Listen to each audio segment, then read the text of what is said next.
आज तूफान यास को लेकर भारत के कई राज्यों में चेतावनी जारी की गई है, जिसमें बिहार के साथ साथ पश्चिम बंगाल, उड़ीसा और अन्य कई राज्य भी शामिल हैं। कल हमने आपको इस तूफान से जुड़ी जानकारी दी थी और आज हम केवल इस तूफान के बारे में नहीं बल्कि तूफानों के बारे में बताने वाले हैं। मेरा मतलब कि आपके मन में कभी ना कभी यह सवाल तो आता ही होगा कि आखिर बंगाल की खाड़ी में ही इतने ज्यादा तूफान क्यों आते हैं।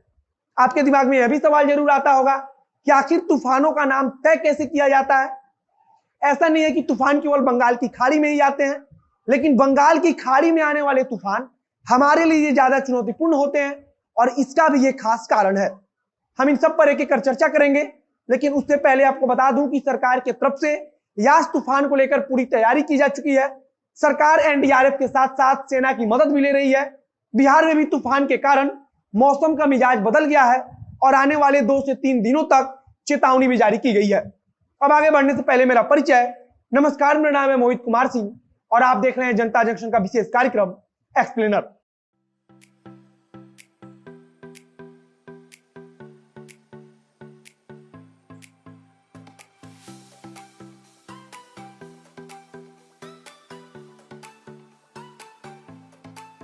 अगर अपडेट की बात करें तो साइक्लोन यास को लेकर उड़ीसा और पश्चिम बंगाल के तटीय इलाकों में खास तैयारी की गई है।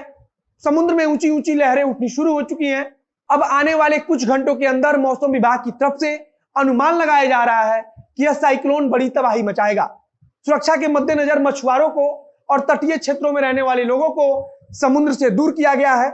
हालांकि अभी तूफान के समुद्री तटों से टकराने में देरी है, लेकिन उसके पहले ही समुद्र में ऊंची लहरों का उठना शुरू हो चुका है और कई इलाकों में बारिश भी शुरू है। मौसम विभाग बार बार चेतावनी दे रहा है कि तटीय इलाकों से लोगों को दूर किया जाए, क्योंकि लैंडफॉल के वक्त यानी कि जब तटीय इलाकों से तूफान टकराएगा तब समुद्र में 2 मीटर से लेकर 4 मीटर तक ऊंची लहरें उठ सकती हैं। सबसे बड़ी चिंता की बात है कि 160 किलोमीटर प्रति घंटा की रफ्तार से हवा चलने का अंदेशा जताया जा रहा है। मौसम विभाग की तरफ से यह भी कहा जा रहा है कि हवा की रफ्तार 185 किलोमीटर प्रति घंटा तक भी पहुंच सकती है और इतनी तेज हवा के चलने का मतलब है बहुत बड़ा खतरा। जब कोई तूफान इतनी तेजी रफ्तार से आता है तो उसे सुपर साइक्लोन भी कहा जाता है। भले ही प्रभावित क्षेत्रों का मौसम बदलने लगा हो, लेकिन अभी तूफान कल यानी कि 26 मई को तट से टकराएगा और उसके बाद इसका प्रचंड रूप देखने को मिलेगा। पश्चिम बंगाल और उड़ीसा में पुलिस लाउडस्पीकर लगाकर लोगों से अपील कर रही है कि वे सुरक्षित स्थानों पर चले जाएं। अब बात करते हैं कि आखिरकार बंगाल की खाड़ी में ही अधिकतर तूफान क्यों आते हैं जो इतने खतरनाक होते हैं।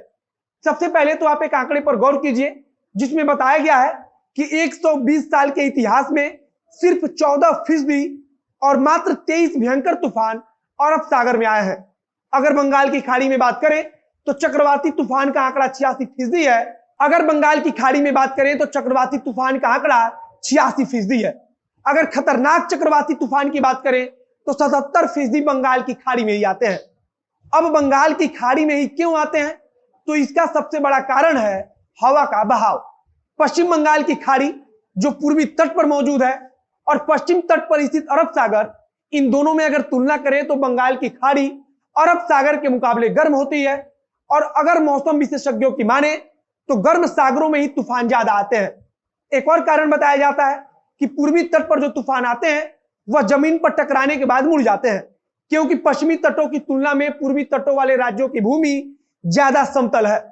पश्चिमी तट पर जो तूफान आते हैं वे लैंडफॉल के वक्त अपनी दिशा बदल लेते हैं। बंगाल की खाड़ी में उठने वाले तूफानों में हवा की रफ्तार काफी तेज होती है, जो इसे और प्रचंड बना देता है। अब बात कर लेते हैं कि आखिरकार तूफानों का नाम कैसे तय किया जाता है, कौन रखता है।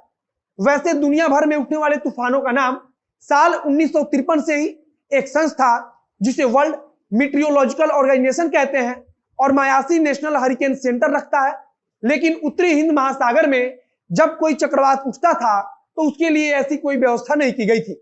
ऐसी स्थिति में भारत ने एक व्यवस्था शुरू कराई जिसमें बांग्लादेश, भारत, मालदीव, पाकिस्तान, ओमान, श्रीलंका और थाईलैंड भी शामिल है।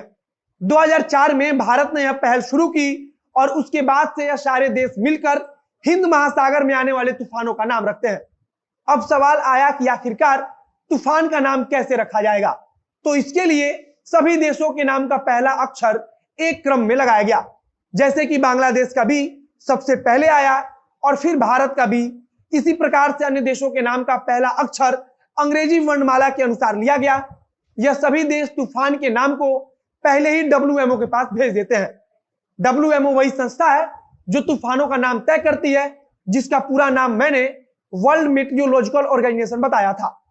जब कोई तूफान आता है तो यह संस्था उसके प्रभाव को देखकर इन देशों द्वारा जो नाम दिया गया है उन्हीं में से एक का नाम उस तूफान को दे देती है। तो अब आप समझ चुके होंगे कि तूफानों का नाम कैसे तय किया जाता है और जो यास तूफान आ रहा है वह कितना खतरनाक है, उसके बारे में भी आपको भली भांति अंदाजा हो गया होगा। फिलहाल वीडियो अच्छा लगा तो शेयर कीजिए, फेसबुक पर देख रहे हैं तो पेज को लाइक कीजिए और अगर यूट्यूब पर देख रहे हैं तो चैनल को सब्सक्राइब कीजिए। मिलते हैं फिर बहुत जल्द अगले वीडियो में। कैमरे के पीछे खड़े हैं फ्यूचर रसिया और मैं मोहित कुमार सिंह। धन्यवाद।